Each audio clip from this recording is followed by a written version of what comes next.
the Big Ten. Where do you stand on The the Big idea Ten. that the Big Ten is overrated? There's two things that I've heard, and I just want your reaction to both of them.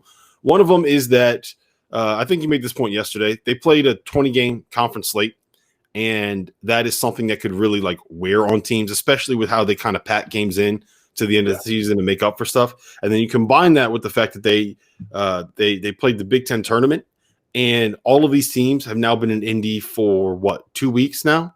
So how much do you think any of that played into this, or is this just a situation where you have a conference where everything is built on big guys inside, going up and playing a modern style of basketball? Yeah, I mean, I think part of it is, again, that if you have a couple really, really good weeks in the non-conference early on, and a lot of these teams honestly returned the core teams. So they were good in non-conference. Wisconsin was pretty good in non-conference because they had everybody coming back. Iowa, there was a reason we had all these teams ranked high in the preseason, because a lot of them had, a majority of their team coming back. So you win in the non-conference. And I've always said it, and people go crazy on it, but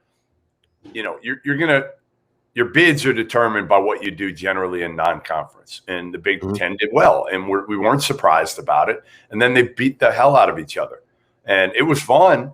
But I said it all year. I thought the top 7 teams in the Big 12 were better than the top 7 teams in the Big 10.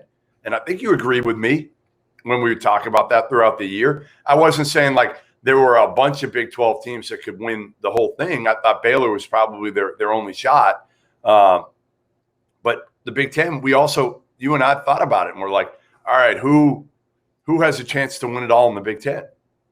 There weren't that many. Like, there were a lot of good teams, but neither one of us felt like Ohio State was a Final Four team, really.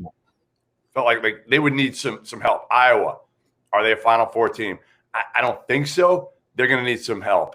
Michigan was the one team that you and I both eventually bought into as a Final Four team. But, yeah, I mean, they beat the hell out of each other. A 20-game schedule. There aren't a lot of off nights.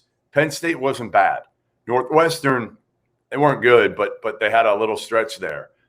Nebraska is the one team, and they even had talent. So I did, especially down the stretch, I feel like I don't think it was about the tournament being here in Indiana and them being here this long, because it's only been a couple weeks. It's not like they've been here for like 6 weeks or something like that. But I think it was more them beating up on each other, and that it was deep, but it wasn't as powerful as people said it was.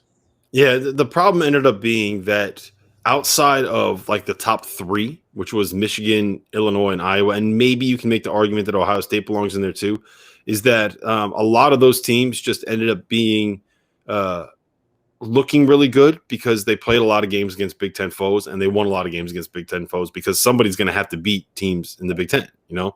So everything kind of got inflated, and what's the saying? The rising tide lifts all ships.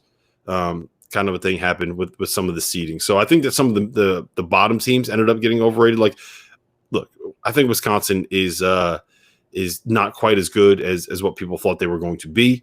I think that Purdue is one of those teams that's very evident where like you have a young team that played well, they got some timely wins, and that got, I don't want to say overseeded, but they weren't quite as good as they maybe looked. Same thing with Michigan State. Michigan State pulled off some great wins down the stretch of the season. That doesn't mean that we can ignore what happened at the start of the year. So at the end of the day, though, if they get, let's say that Iowa makes it to the Elite Eight and Michigan makes a run and gets to the Final Four, which is something that's still possible for them to do, I really don't think that you can say that the Big Ten was all that overrated. Right. And it's all like one game samples. Like the only result so far that was really shocking was just how comprehensively Loyola beat Illinois. I mean, that at this point, that's really it. A lot of people saw that Oral Roberts. I don't want to say they saw the upset coming, but everybody knew that Oral Roberts was going to be able to give Ohio State a problem.